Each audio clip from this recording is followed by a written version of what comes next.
Oi, Bianca. Obrigado. Tá conseguindo me escutar?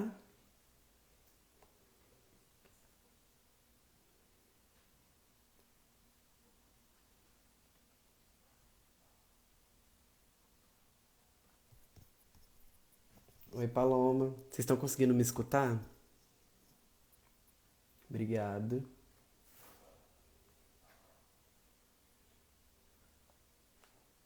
Boa noite para todo mundo.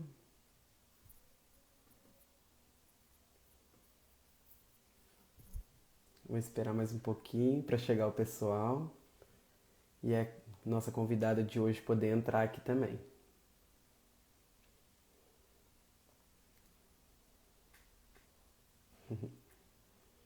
Isabelle, boa noite. Érica, boa noite. Igor, Guilherme.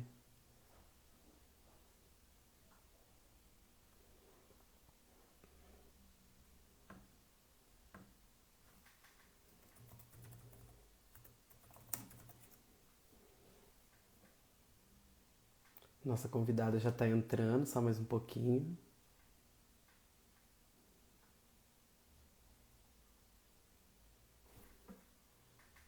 Isso. Agora eu vou chamar ela aqui.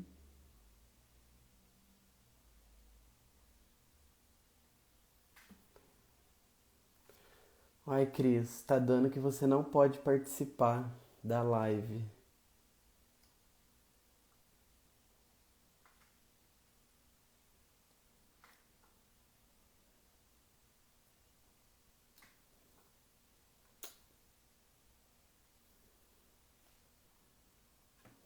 Deixa eu ver aqui.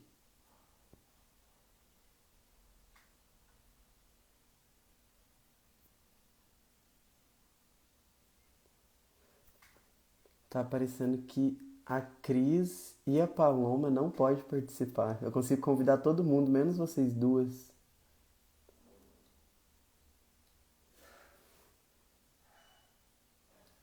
Tá bom, Cris.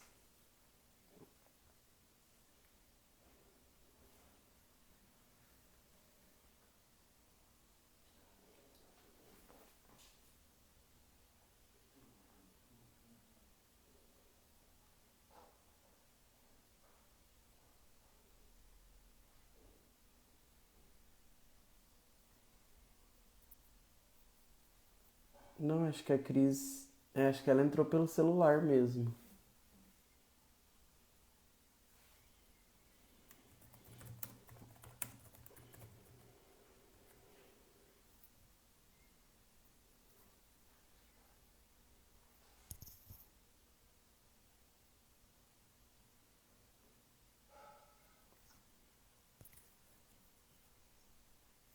Só mais um minutinho, tá, pessoal? Que a gente tá tentando colocar nossa convidada aqui na live.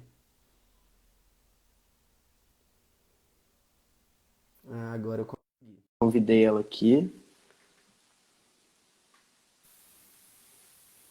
Boa noite, Cris. Boa noite, tudo bem? Tudo bem com você? Tudo bem também. Tá dando pra me ouvir certinho? Sim, meu áudio tá bom? Sim, eu tô ouvindo aqui tranquilo. Tá joia. Bom, então, galera, vamos começar. É, eu, bem-vindos a todo. Boa noite para todo mundo. Estou um pouco nervoso, me desculpe. Gostaria de agradecer a presença de todos, em especial aqui a da Cris, que é a nossa convidada de hoje. Então, vamos dar início. Cris, a Isabelle falou que o seu áudio está um pouco baixo, mas enfim. Vamos dar início então à nossa live. Desafios das escolas de enfermagem na formação do enfermeiro em tempos de em pandemia. tempos de pandemia. Bom, eu gostaria então Bom, eu de gostaria então de começar começar trazendo um breve trazendo um currículo breve currículo sobre a sobre nossa convidada a de nossa hoje. convidada de Né? hoje. Então, a Né? Cristiane Então, a Aparecida Cristiane Silveira Aparecida Monteiro, Silveira Monteiro, ela é doutora, ela é mestre e doutora, graduada mestre pela e Escola de graduada pela Escola de Enfermagem de Ribeirão Enfermagem Preto, de da Ribeirão Universidade Preto, de da São Universidade Paulo. de São Paulo. Enfer... Enfer... Tá dando eco? Tá Deixa eu ver dando aqui. eco? Deixa eu ver aqui. Melhorou agora? Melhorou agora? Acho que era o Acho fone de que ouvido. era o fone de ouvido. Vamos aí, gente. Vamos Vamos aí, gente. consertar Vamos consertar essas essas coisas técnicas para coisas depois a gente dar técnicas para início. depois a gente dar início. Tá dando eco aí Tá para dando você, eco aí Cris? pra você, Cris? Não, aqui não tá dando eco. Até começou, agora sim. Tá dando cacofonia, eu acho. Sei lá, tá ruim. Você entrou pelo celular, Você né, entrou pelo Cris? celular, né, Cris? É, eu tava pelo computador. Você quer que eu volte pelo computador? Não, acho que no computador Não, não tem acho que no como você computador não entrar. tem como você entrar. Ah, tá. Eu tô pelo celular. Cris, acho que é melhor você Cris, colocar o acho que é fone. melhor você colocar o fone. Tá bom.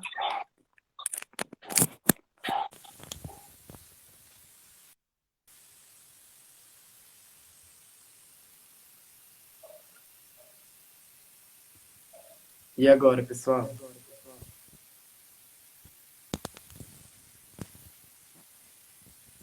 Eu consegui pôr o fone. Você tá me escutando? Tá dando eco? Não, não tô. Tá dando eco o seu, não. O meu tá dando eco? Tá baixo? Vou esperar o pessoal falar aqui pra gente ver.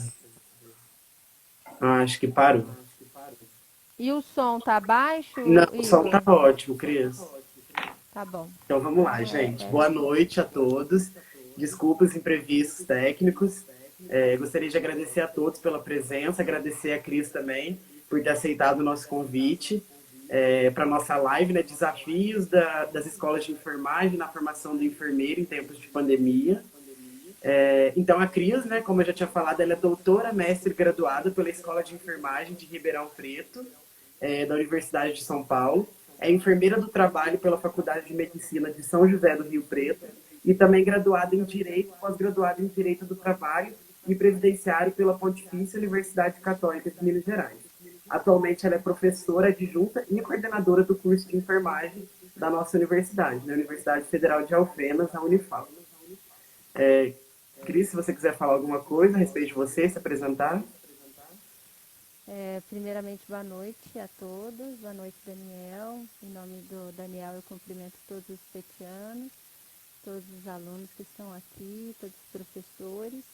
É muito importante a gente ter um momento para a gente discutir esse assunto, então eu só quero agradecer a oportunidade de estar aqui.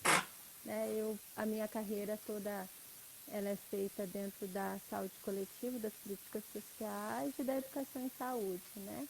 Então, a gente tentar trazer um pouco da experiência e do fato de eu estar coordenadora agora com esse desafio que a gente tem agora, que é, né, a educação em enfermagem em tempos de pandemia e posterior a isso também. Tá bom.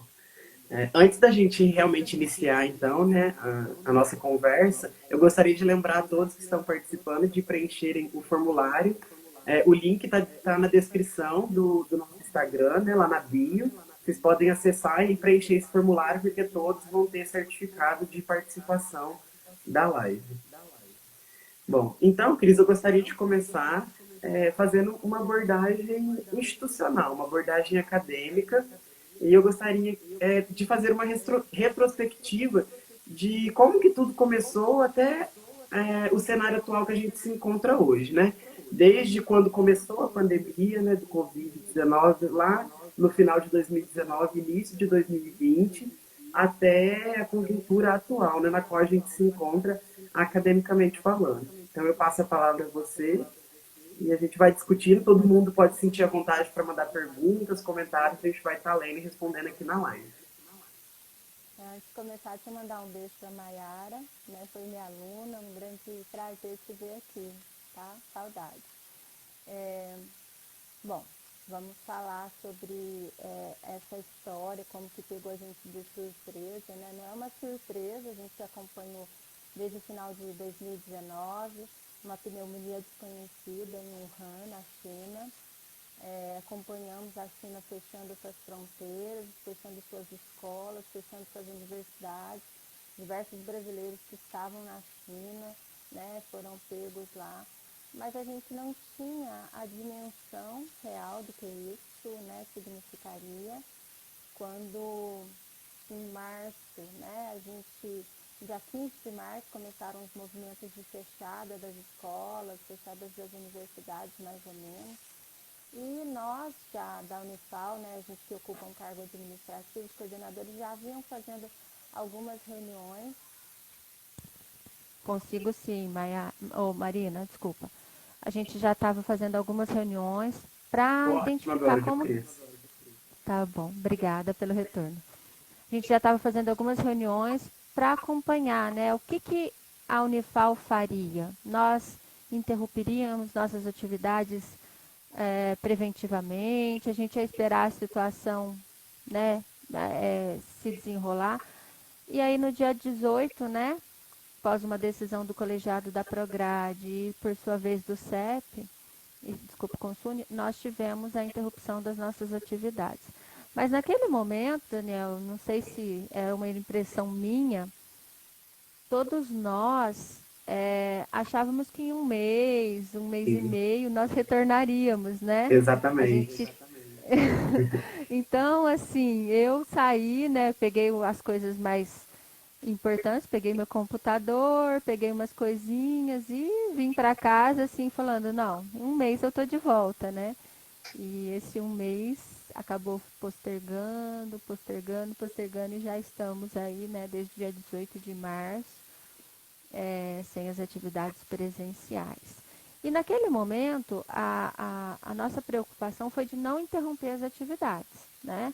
Então, nós nos preocupamos muito com a manutenção das atividades acadêmicas. Então, nós tivemos ali uma semana, talvez um pouco mais, para pensarmos o que a gente faria, né? Não é EAD, mas nós implementamos uma normativa que já existia, que é o Regime Especial de Estudos, o REE, que ele foi feito para aquele aluno que estava impossibilitado de cumprir as atividades presenciais, ele recebia as atividades em casa, fazia, por exemplo, por causa de uma doença, né? Fazia e depois, quando retornasse à atividade presencial, ele entregava aqui. Então, nós usamos a normativa que já existia e nós adaptamos, né, respeitando, claro, as devidas órgãos dentro da instituição. Isso foi votado e nós tivemos pouquíssimos dias para pegar aquele conteúdo que foi planejado para o presencial e transformar aquele conteúdo para o ensino remoto, né? Nós não tivemos um tempo muito bom de planejamento, nós não tivemos um tempo muito grande para nos preparar e a gente achava, né? Eu falo por mim, não posso falar por todos os professores, mas eu falo por mim enquanto professora, que era difícil, né? Eu nunca pensei que não fosse, mas que a gente pegaria aquela rotina que a gente tinha, por exemplo, eu já usava Moodle, né? Então a gente pegaria o Moodle, trabalharia com os alunos e conseguiríamos fazer um bom trabalho, né? E aí as dificuldades começaram a aparecer. É claro que quando a gente fez esse pensamento, a gente sabia que tinha alunos que não tinham internet, que a internet igual hoje, né? Nós estamos aqui bem, mas daqui a pouco pode cair, né? Sim. Que não temos ainda uma rotina muito grande com tecnologia. É, todas essas questões nós fomos pensadas, mas a questão real ela só apareceu, a dimensão real da desigualdade de acesso, isso estou falando de acesso só de internet, ela só apareceu depois que a gente iniciou o REE, né?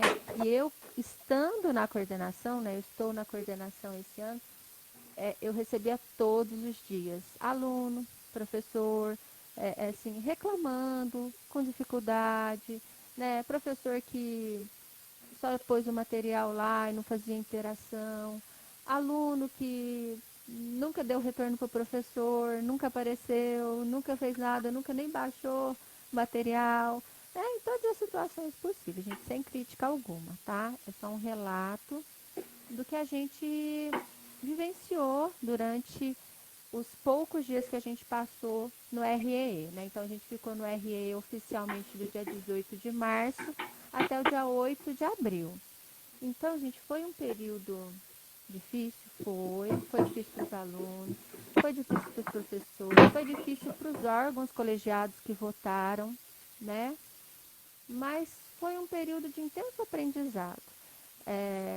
O ser humano vivenciar algumas coisas é, é um mecanismo extremamente importante de aprendizado, né? Claro que a teoria fundamenta a nossa prática, mas quando a gente vive ali na prática, o que é um ensino remoto, o que é transformar, o que são as metodologias de ensino que a gente tem que adaptar para o ensino remoto, como é que a gente vivencia a dificuldade do aluno, foi, eu acho que fundamental, de verdade, gente, para a minha formação enquanto professora, para minha prática enquanto coordenadora, esse tempo do REE nos pegou de surpresa, foi sem um planejamento adequado, foi difícil, foi duro, foi de um acesso, né, diferente para os alunos, a gente sabe de todas as dificuldades, mas de verdade foi essencial para a gente conseguir manter e para a gente conseguir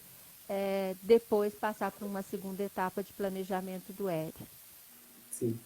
Na minha visão, né, como aluno desse período do regime especial de estudo, realmente, quando a gente saiu, né, quando foi decretado que não haveria mais aulas presenciais, todo mundo ficou tranquilo, porque a gente falou, vai ser questão de uma semana, um mês no máximo, e a gente vai voltar. Igual você falou, a gente foi para as nossas cidades, né, eu vim para Pouso Alegre, e trouxe só a roupa do corpo, deixei tudo em Alfenas, porque acreditava que ia voltar. E aí, quando foi passando o tempo, a gente ficou naquela ânsia, nossa, e as aulas, e as aulas? E aí, quando o Consune falou que ia ter esse regime especial de estudo, a priori, né, na minha visão pessoal, eu achei ótimo, porque eu falei, nossa, pelo menos não vai atrasar as nossas aulas. Mas aí, conforme foi desenvolvendo o regime especial, a gente foi vendo que realmente foi uma coisa totalmente sem preparo, foi uma coisa, assim, que os professores iam lá no Moodle acadêmico, né, que é a plataforma online, e jogava a matéria e os exercícios, e era exercício todos os dias, de todas as matérias, então foi sobrecarregando a gente, sobrecarregando muito. E a gente viu que não estava certo, que não estava dando, a gente não estava conseguindo aprender e compreender a matéria para depois a gente ir para uma posterior prática. E aí teve todo aquele movimento estudantil para que cessasse esse período de regime especial que acabou acontecendo, né? Mas, assim, realmente deu para ver que foi uma coisa totalmente de despreparo, tanto da parte institucional quanto da parte didática, que não tinha nenhuma. Mas, igual você falou, realmente foi muito essencial para que a gente para que a gente aprendesse mesmo a lidar com essa situação, né, de afastamento e novos meios para que a gente possa desenvolver os nossos estudos, que é o que a gente está fazendo agora, né? Só uma questão que eu gostaria, quando eu falo de despreparo, sem planejamento, até por uma questão de tempo, né? Nós não tivemos um tempo para a gente fazer um curso, para a gente se preparar, para a gente adaptar o nosso material. Nós não tivemos nada. A gente, assim, a nossa preocupação naquele momento era manter, né, as atividades dos alunos. Nós tivemos uma preocupação muito grande que o aluno não ficasse sem atividades. Nós tivemos. Então, assim, eu destaco, né, e eu acho que a gente tem que ressaltar os pontos positivos, mesmo no erro, mesmo naquilo que não deu tão certo, deu certo, porque mostrou pra gente que a gente precisava se capacitar, Sim. né? E quando eu falo pra gente, eu tô falando pra mim, né, pra minha experiência, pra minha docência. Eu achava que eu entendia o Moodle, eu achava que era tranquilo, eu achava que se eu colocasse os materiais lá, os alunos iam ler e chegavam, né, online ali no Google Meet ou no Zoom, eles iam simplesmente me perguntar as dúvidas e eu ia explicar e estava tudo certo. Então, assim, quando eu falo que houve um despreparo, não é por falta de conhecimento do docente ou das instituições ou dos órgãos colegiados que decidiram pelo REE, né? Eu falo que foi uma experiência exitosa. Por mais que tenha sido ruim, foi uma experiência exitosa. Foi uma experiência da gente ver que a gente precisava se capacitar. Eu precisava me capacitar. Né? Tanto que eu fui fazer cursos e estou fazendo cursos até hoje. Eu não sei quantos de verdade, gente. Eu devo ter feito uns 20 cursos, lives, oficinas, mostras, desde abril até hoje, né? Eu dava 20 no mínimo, né? E eu, assim como todos os outros docentes que sentiram que precisavam trabalhar a questão do ensino remoto, né? Então, não foi uma experiência mal sucedida, porque até do erro a gente aprende, né? A gente não aprende só com os êxitos positivos. Toda experiência é aprendizado. Então, o erro te mostra como não fazer de novo, né? Então, a gente pode ver, não dá para fazer ensino remoto sem planejamento. Não dá para fazer ensino remoto trabalhando com o mesmo material que você trabalhava presencial. Não dá para fazer ensino remoto sem sensibilizar que o aluno, além do docente, tem que mudar a postura, né? No ensino remoto, a gente exige muito mais do aluno, a gente exige uma postura diferente do aluno. Então, gente, foi uma experiência difícil, concordo com todos vocês, mas foi uma experiência assim de extremo aprendizado o REE, né? Difícil, mas que vai ficar marcado. Sim. E aí, depois que finalizou, né, esse período que o Consune decretou a cessação do regime especial de estudos, né, a gente ficou um bom período de tempo, aí vamos colocar cerca de 3, 4 meses parado em casa, sem nenhuma posição, sem nada. E, tipo, eu fiquei muito aflito, porque eu falei, a primeira coisa que a gente pensa vai atrasar minha formatura. Acho que todo mundo pensa isso. Eu não vou formar mais, cadê meu diploma? Atrasou tudo. Realmente atrasou um pouco, mas a gente vê que foi necessário esse atraso, né? Para que nesse período de tempo a universidade ela se planejasse, desenvolvesse tecnologias para que a gente estabelecesse um outro ensino remoto de forma mais preparada para todos nós e que os alunos pudessem compreender como é que eu posso falar? Compreender a matéria e poder aplicar isso na prática posteriormente, porque agora a gente está tendo só a teoria, né? Porque a gente faz um curso de enfermagem, não tem como fazer uma prática remotamente, então a gente está adiantando as matérias teóricas, né? No ensino remoto emergencial agora, para depois a gente aplicar tudo que a gente aprendeu na prática. E na minha visão, esse período que a gente ficou parado, de 3, 4 meses, foi um período muito difícil, porque foi muitas coisas que ficou passando na nossa cabeça. Nossa, será que vai voltar? Será que não vai voltar? Como que vai ser minhas práticas, minha formatura? Então, eu fiquei muito angustiado. E depois que teve todo o retorno de forma mais preparada, mais desenvolvida, eu já fiquei um pouco mais calmo. Mas, assim, ainda tenho esse receio de, nossa, será que eu vou conseguir aprender da forma que eu aprendia presencialmente para poder aplicar isso na prática depois? Como é que vai ser, né? Então tem tudo isso. Então gostaria que você falasse um pouquinho para a gente como que foi todo esse preparo da coordenação da universidade para voltar com as atividades, né, remotas e como que você acha que vai ser depois de tudo isso? Bom, então falar um pouquinho de como foi esses 4 meses que vocês estavam parados em casa, né? De algum modo a gente sabia que era um período difícil, que vocês estavam ansiosos, com medo, né? Nós acompanhávamos mesmo à distância, a coordenação manteve contato com os representantes, e fora aqueles alunos que escreviam, mandavam mensagem, conversavam, né? E a gente tinha esse retorno da ansiedade, da angústia, do que o aluno estava pensando. Mas enquanto isso a universidade não parou, né? O que estava acontecendo aqui? Primeiro nós estávamos discutindo o que fazer, né? Parece, gente, que faz tanto tempo, né? Para mim parece que aconteceu tanta coisa desde abril, desde o dia 8 de abril até hoje, né? Dia 3 de setembro, mas tanta coisa, tanta coisa.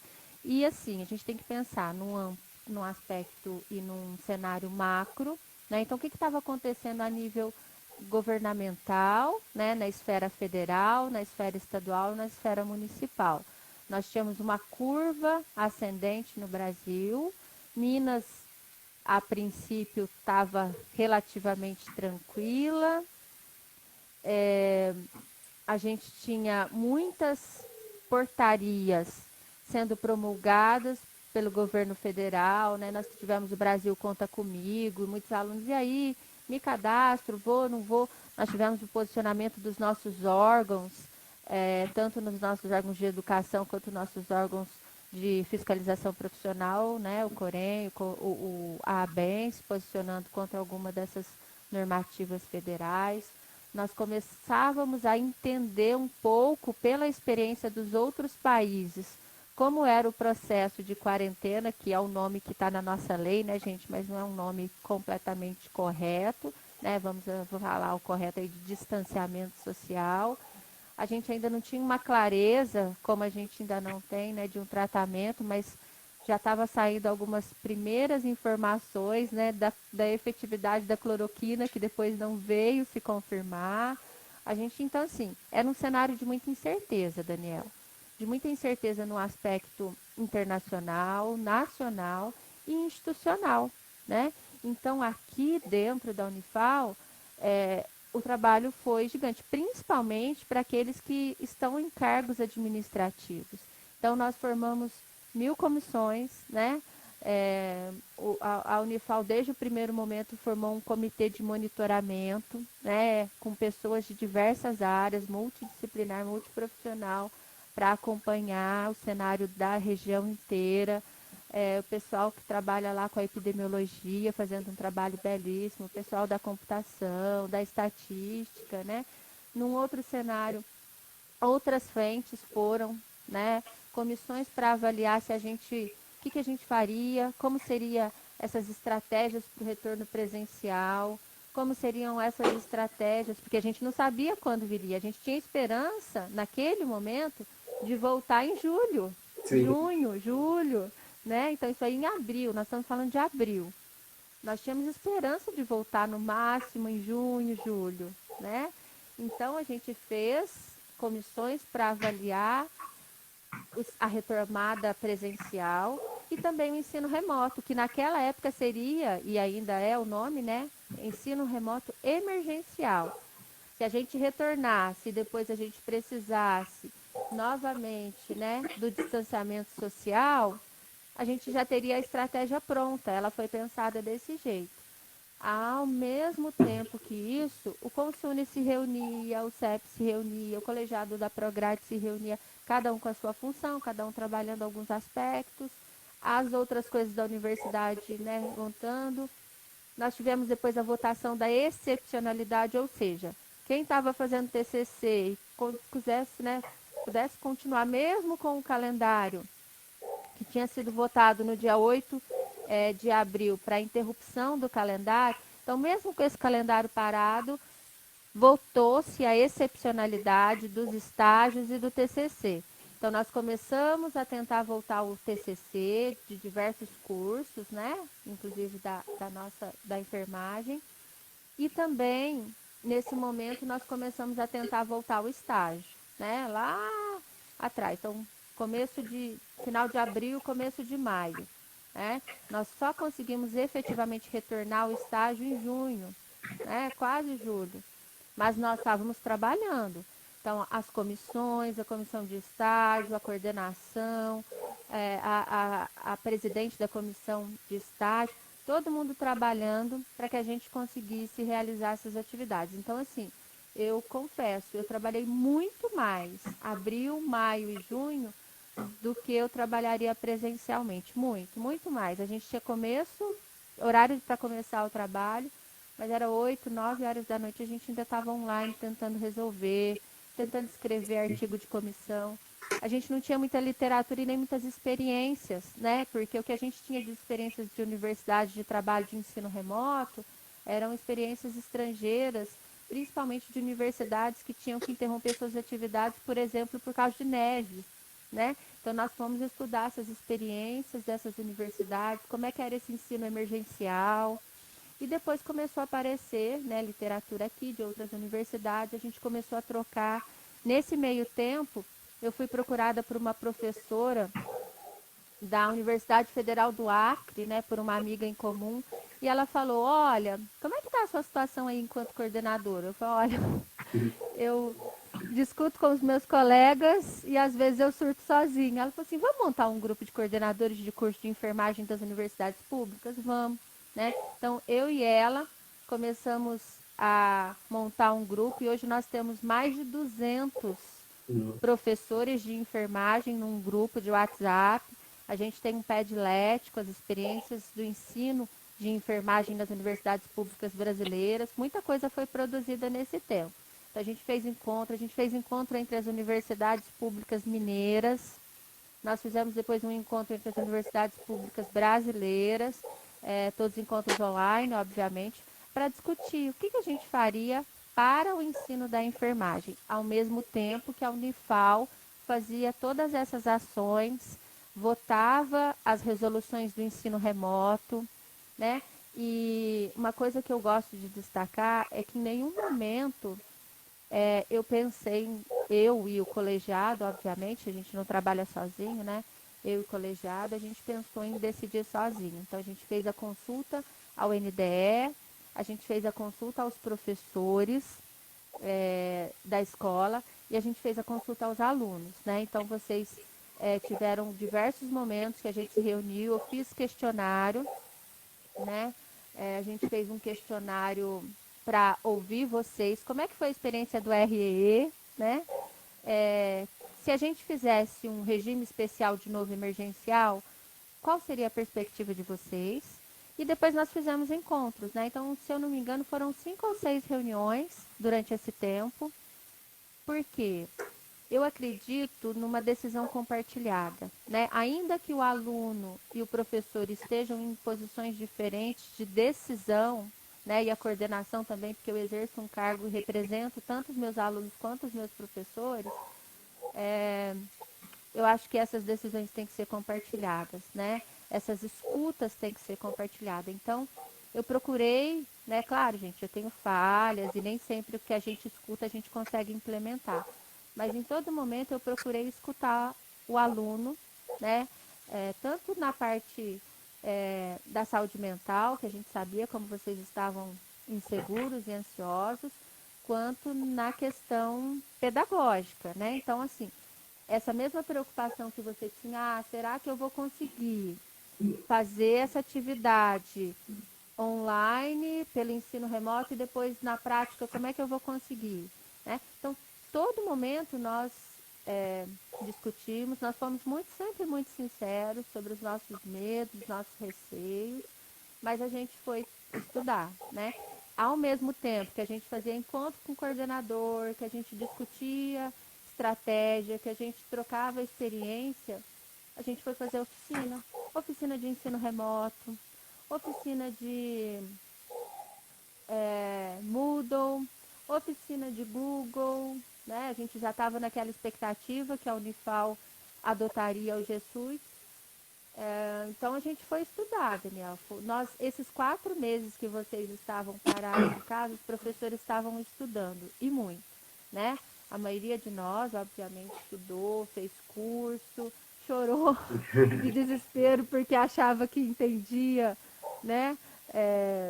De plataformas e não sabia. A minha primeira live, quase morri do coração, fui fazer uma live com o instituto da minha cidade, né? E eu que me acho toda com computação, com tecnologia, quase morri. Minha primeira live no Instagram é hoje, tá, gente? Então vocês veem que eu tô cortando a cabeça, que eu já tô preocupada aqui, porque, né, meu Deus, como é que será que tá o som?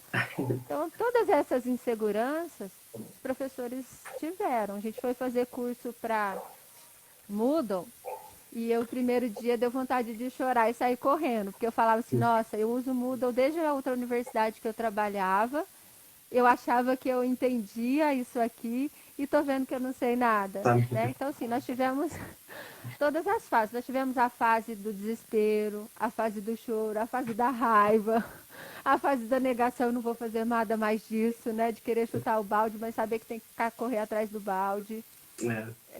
E a fase da esperança, né? Então, a hora que a gente sentou, que as coisas foram se acalmando, que a gente aprovou resolução, né? Que os alunos falaram, não, professora, né? A gente tem medo, a gente está ansioso, a gente está inseguro, mas a gente quer fazer um ensino remoto. Aquele retorno que vocês me deram foi a injeção de ânimo que faltava, né? Porque eu não sou coordenadora, eu estou coordenadora, mas eu sou professora. Então só tem sentido eu planejar algo que eu sei que vai ter uma recepção do outro lado, que o aluno vai entender, ou vai pelo menos, né, tentar entender, e que ele quer participar daquilo. Não teria sentido nenhum se a gente falasse assim, olha, a gente quer propor o ERE, e os alunos falassem, professora, a gente não quer, a gente não quer, né? E eu fui muito transparente com os alunos, no sentido até da minha própria insegurança na coordenação. Não insegurança em ser coordenadora, porque já tive isso, né? Mas depois de 12 anos exercendo uma coordenação, a gente tem algumas seguranças e novas inseguranças. Qual era a minha insegurança? Exatamente a tua fala, Daniel. Será que a gente vai conseguir desenvolver as habilidades, as competências do aluno que deveriam ser desenvolvidas pela parte teórica, né, usando o ensino remoto? E se a gente não conseguir, qual é a nossa estratégia para superar possíveis lacunas lá na frente? Né? Porque a gente também tem que estar preparado para isso. A gente tem que saber que se ficar lacuna, a gente vai ter que resgatar isso. Porque o nosso compromisso é com a formação. Não é cumprir tabela. Ah, eu vou fazer, dei minha disciplina, fechei a disciplina, pronto, acabou. Não é. Né? Daqui a pouco, Daniel, eu tenho uma coisa muito clara e estou vendo, assim, quero aproveitar a oportunidade, estou vendo vários nominhos de enfermeiros, ex-alunos meus, que eu tenho muita saudade, muito respeito, né? Muito respeito por ter participado da formação deles. Eu sempre falo isso, né? Eles são testemunhas e vocês são. Daqui a pouco, quem vai cuidar de mim, quem vai cuidar dos meus filhos, são vocês, né? E outra coisa, que enfermeiro eu quero formar? É um enfermeiro que eu tenho orgulho, que eu falo, esse é meu colega de profissão. Então, Uhum. havia muita insegurança, né? Nós tínhamos muito medo, eu, Cristiane, tinha muito medo de não dar conta, do ERE não dar certo, do ERE deixar muitas lacunas Muitas que a gente não lacunas. conseguia isso. Mas, pensando em tudo que foi planejado e trabalhado, eu sei que tem, não está perfeito, né? Eu tenho a avaliação da primeira etapa, né? Depois eu quero passar para vocês essa avaliação da primeira etapa, que foi feita até a semana passada, semana retrasada, desculpa. O medo permanece, tá? Mas o medo não é ruim, o medo nos faz ser mais cuidadosos, tá? Então, assim, resumindo em 3 palavras, foi muito trabalho, muito estudo e muitos sentimentos confusos. Nós tivemos medo, nós tivemos alegrias, nós tivemos esperanças e a gente tem que manter em frente, confiar no trabalho que a gente fez, procurar ouvir sempre o nosso aluno, ouvir sempre o nosso professor e ir aparando as arestas, né? Por quê? Nós estamos vivendo uma situação epidêmica que é única na história da humanidade. Claro que nós já tivemos outras epidemias de proporções grandes, mas era um momento que a gente não tinha a tecnologia que a gente tem hoje. Então, usar as ferramentas que a gente tem hoje para tentar minimizar, não é sanar, é minimizar os problemas, né? Então, eu acredito que dentro de tudo que a gente poderia fazer, a gente está fazendo o que a gente pode, né? Então, não é o ideal, tá? Eu sempre tenho muita clareza com isso, mas a gente está fazendo aquilo que dá, aquilo que a gente se preparou e aquilo que a gente planejou, né? Vai ficar alguma lacuna? Eu não sei, mas se ficar, nós também temos planejado trabalhar com isso. É muito legal você trazer tudo isso pra gente, Cris, porque às vezes nós, como alunos, a gente fica só ali no nosso meio, né? Ai, a gente tá com insegurança, com medo, com tal, mas a gente não vê o lado de trás, né? Que são vocês. Então a gente nem imagina que o tanto que vocês trabalharam, então é bom você ter trago tudo isso pra gente, o tanto que vocês precisaram estudar para preparar, para se prepararem, né? Para trazerem esse novo ensino remoto emergencial pra gente.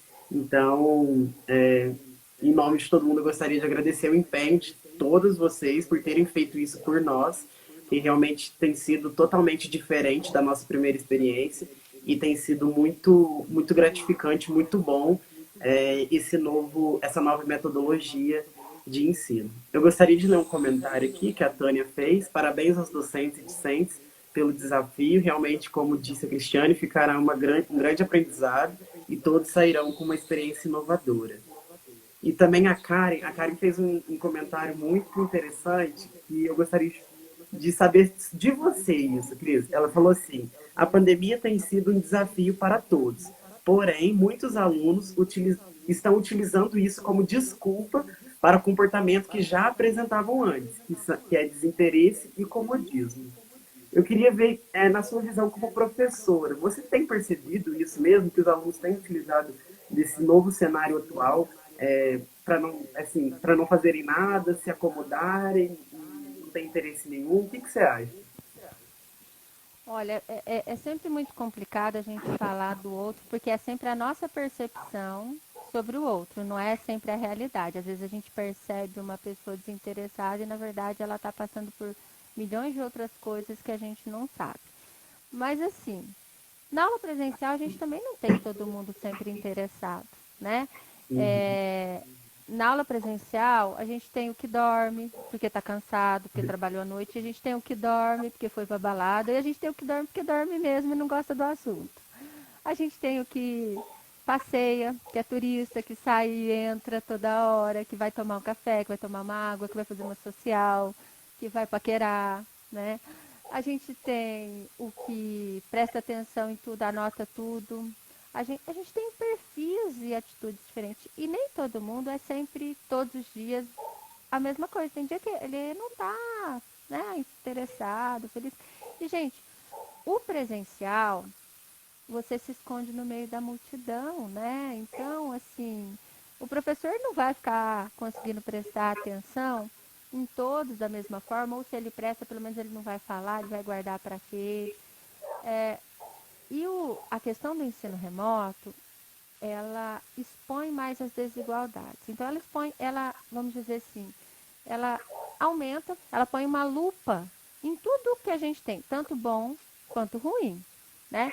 Então, o aluno que já era desinteressado no presencial, aqui agora a gente vê mais, é mais claro isso, né? A gente pôs uma lupa.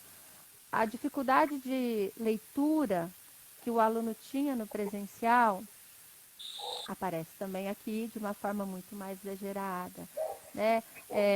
Hoje, qual é uma das, né, dificuldades que a gente tem, além das clássicas, da questão da dificuldade da internet e tudo, né?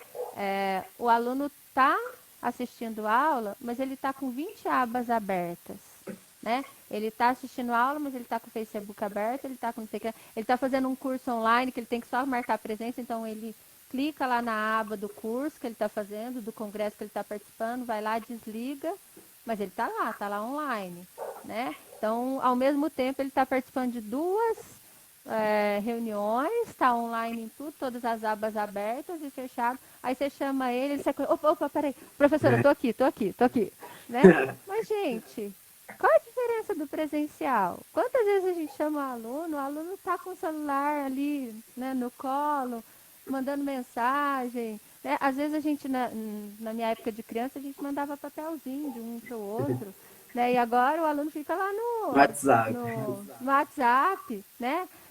Então, assim, eu concordo. A Karen é uma grande amiga, ela foi minha aluna, depois foi minha enfermeira, né, a dona Creuza. Um grande abraço para você, Karen, morro de saudade de você, tenho muito orgulho da profissional que você se tornou, tá?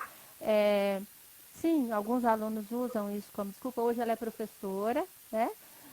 Alguns alunos usam como desculpa, usam, tá? Eu concordo com o comentário dela, mas no presencial também, né? Acontece é que agora com o ensino remoto, as coisas elas estão mais claras, né? Então, evidencia-se a desigualdade. E aí, gente, a desigualdade em todos os sentidos. Uma coisa que a gente ainda não falou, mas nós temos um outro problema muito grande. Tiveram muitos alunos que perderam renda, que as famílias perderam renda, que os pais ficaram desempregados.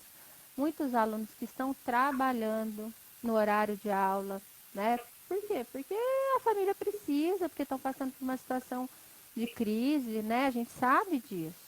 E ainda nós temos que pensar isso. Então, antes nós tínhamos um curso presencial que, querendo ou não, o aluno tinha que estar lá. Se ele faltasse, ele tinha que correr atrás. Agora, além disso, né, nós temos essa outra faceta. Então, é o que eu disse. O ensino remoto, ele evidencia os problemas, as desigualdades e tudo aquilo que a gente já tinha antes, mas que a gente estava acostumado na rotina, né? Tem aluno que não é interessado desde que existe escola, né? Tem aluno que faz outras coisas sempre. Da mesma forma que a gente tem professor também, que não prepara a aula, que não faz as coisas, gente. Eu não estou criticando ninguém, né? Não sou dona da razão, nem dona da verdade, mas acontece aqui. As pessoas são diversas, são complexas, não dá para a gente pôr tudo num quadradinho só. O que a gente tem é que entender, né, os aspectos diferentes das pessoas e tentar trabalhar com essa desigualdade. Me preocupa muito o porvir, né? O porvir. Mas a gente não tem como lidar com o aspecto financeiro. Realmente, eu não tenho como arranjar um emprego para o pai dessa aluna que perdeu o emprego e que ela está tendo que trabalhar para complementar a renda. Não tem, professora. O que eu posso fazer para colocar uma atividade assíncrona para que ela não perda todo o conteúdo, para ela não perca todo o conteúdo? Eu posso deixar minha aula gravada, eu posso me colocar à disposição para tirar dúvidas, né? Então, assim, enquanto docente, eu penso que eu tenho muito a fazer. Eu posso fazer muitas coisas. Eu não posso arranjar um emprego para ela, não posso arranjar uma renda, mas eu posso trabalhar com outras estratégias inclusivas dentro das minhas limitações, porque eu também tenho minhas limitações, né? De pessoal, de estar dando aula com criança em casa, de estar dando aula com 1000 coisas para fazer ao mesmo tempo, né? Então, assim, o aprendizado da compreensão e da empatia, ele é para a vida toda, né? Mas, como eu disse, esse momento de pandemia, ele aumenta, né? Ele põe uma lupa, uma lente de aumento aí nas coisas. Então, eu acho que fica mais evidente a necessidade da gente se colocar no lugar do outro e entender, né? Claro que vai ter sempre gente desinteressada, gente que vai usar desculpa, né? A muleta né? Falar que caiu a internet, né? Eu sei que vai ter gente que vai falar que caiu a internet para não participar de uma reunião, para não participar de uma atividade, né? Mas, gente, nós estamos numa raça complicada, né? O ser humano é um ser complexo e maravilhoso. Vamos levando.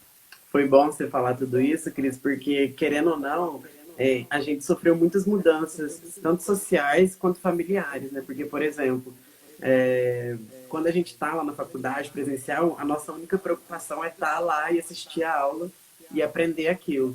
Mas quando a gente está em casa, além da gente assistir a aula, a gente tem que limpar a casa, cuidar dos cachorros, inclusive meus cachorros fazem uma anarquia aqui. Você tem que cuidar dos filhos, tem que lavar uma louça, entendeu? Então é diferente, entendeu? Você tem outras preocupações, você tem outros afazeres e que até às vezes coincidem com os horários de aulas e foi o que você falou, a pessoa acaba fazendo duas coisas ao mesmo tempo e não absorve nenhuma das duas. Então essas mudanças familiares também repercutem muito na efetividade do ensino remoto, né? Sim, né? Não só essas mudanças familiares, como também o ambiente, né? Então, quando você está na universidade, você está na universidade, o ambiente é universitário, você está focado ali ou não, mesmo que você esteja com o WhatsApp aberto, você está naquele ambiente. Agora, no nosso caso, né? O trabalho invadiu nossa casa, né? Então, eu estou trabalhando esse momento aqui, essa live é um trabalho meu. Né, eu estou aqui trancada no quarto, porque senão eu não consigo fazer a live. Eu tive que trancar, né, gente? Eu estou trancada, igual bandido, com a porta fechada na chave, porque senão as crianças vão vir querer aparecer, né? E conversar e contar a história. O trabalho invadiu o ambiente domiciliar. E no caso de vocês, a universidade invadiu o ambiente domiciliar. Então, tudo isso, gente, querendo ou não, interfere no processo de aprendizado, né? Interfere e muito. É bem complicado a gente pensar que o aluno ele vai conseguir se desligar de tudo. Ele não vai. Aí é que entram as técnicas, né? Então a gente tem um departamento dentro da universidade que fez diversas lives e até estou devendo uma dessa para o pessoal do primeiro período,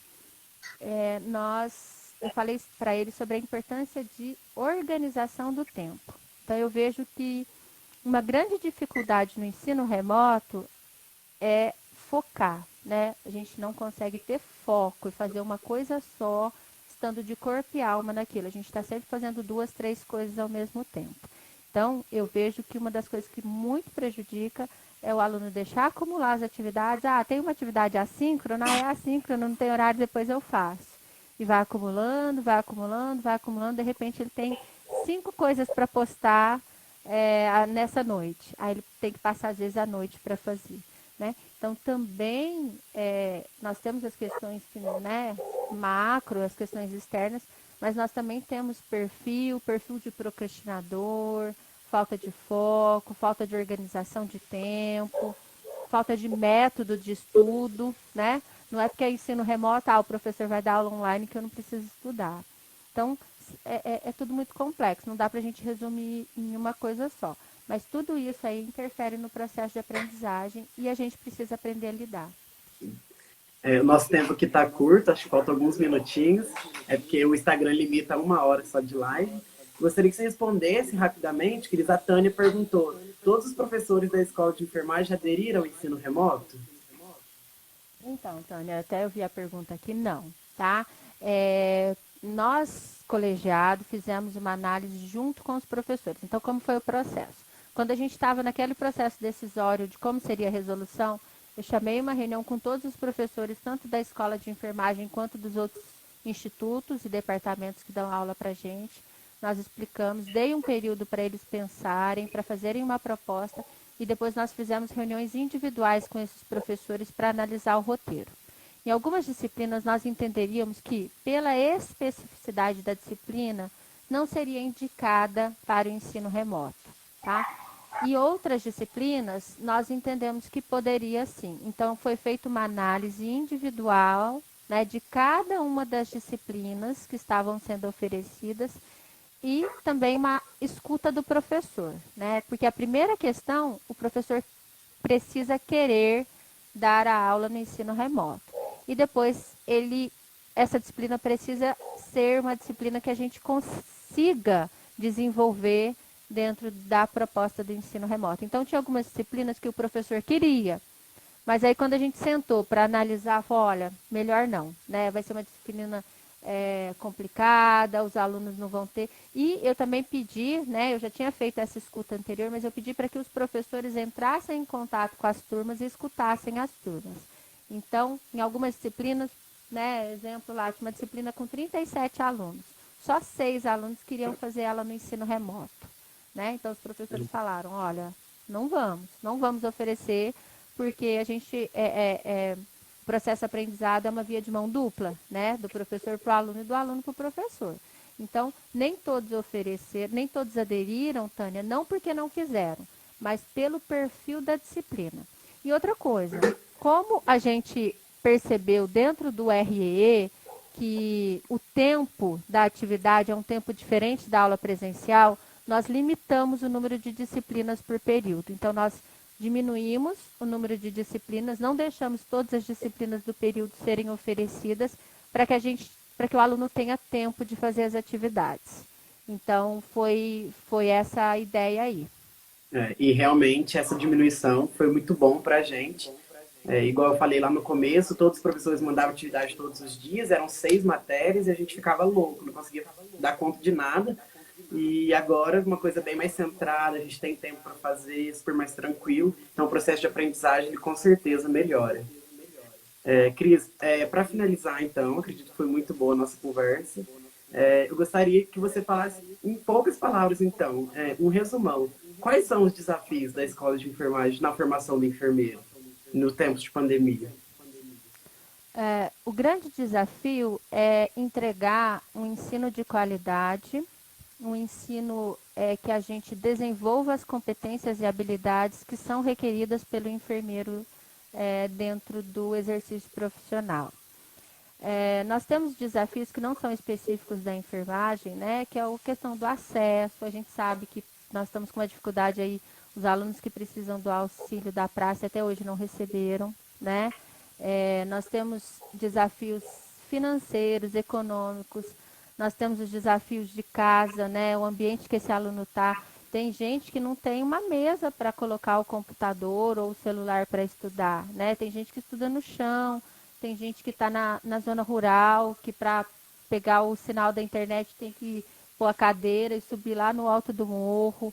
Então, assim, tem os desafios estruturais, tem os desafios de acesso, tem os desafios econômicos, financeiros e familiares. Todos esses são comuns à maioria dos cursos, né, da nossa universidade e de outras.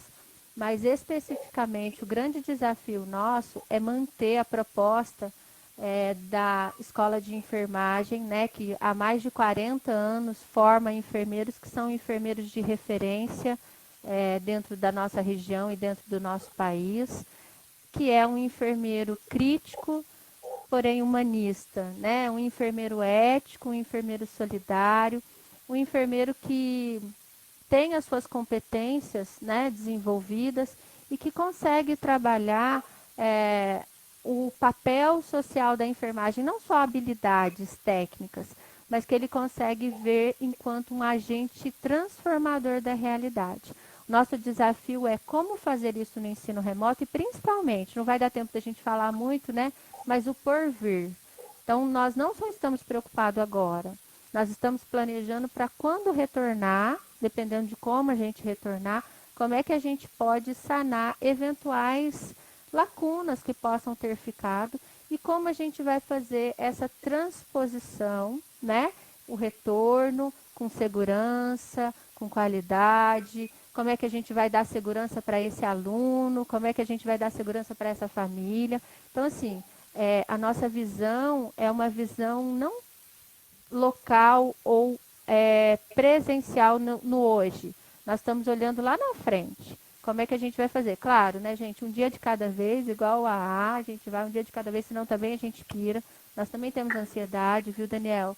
Nós também sofremos, nós também passamos por tudo que vocês passam, tá? A nossa diferença é que a gente, assim, a gente simula melhor, tá? Mas Mas a gente aí, passa por tudo que vocês passam.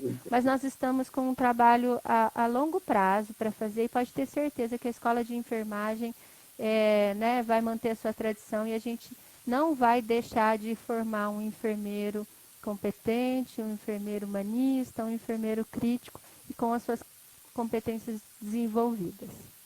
tá bom. E juntos a gente vai seguindo, né? Caminhando. Cris, eu gostaria de agradecer imensamente a sua participação. Foi muito bom. Tá cheio de comentários maravilhosos aí para você. Saudade. Eu vou salvar a live no nosso Instagram. Todo mundo pode acessar depois. Você pode acessar para reler os comentários. E eu gostaria de relembrar a todos os participantes, né, que preencham o formulário de inscrição, que o link está na bio aqui do nosso Instagram, para que vocês recebam um certificado de participação na live posteriormente. Mais uma coisa também, gostaria que todos aqui presentes pudessem seguir o nosso Instagram e acompanhar os nossos stories, que a gente sempre está fazendo eventos online agora nesse período, e que a gente sempre está divulgando aí. Então é isso que eu queria falar. Cris, muito obrigado. Deixo para você a palavra então de encerramento. Tá, então assim, eu quero agradecer primeiramente a professora Érica, tutora de vocês, que conduz maravilhosamente, né? Só lembrando, você tem 40 segundos. A todos os petianos, a todos os meus ex-alunos que passaram aqui, os familiares, os comentários de vocês, eu queria agradecer um por um, mas não dá tempo, tá? E pedir desculpa, gente, eu debutei hoje, eu nunca tinha feito uma live no Instagram, então assim... Obrigada, e eu peço compreensão com as minhas falhas, né, com o meu nervosismo. Tá tudo certo. E foi a minha primeira, né? A primeira a gente nunca esquece. Obrigada pela oportunidade, Daniel, foi uma delícia.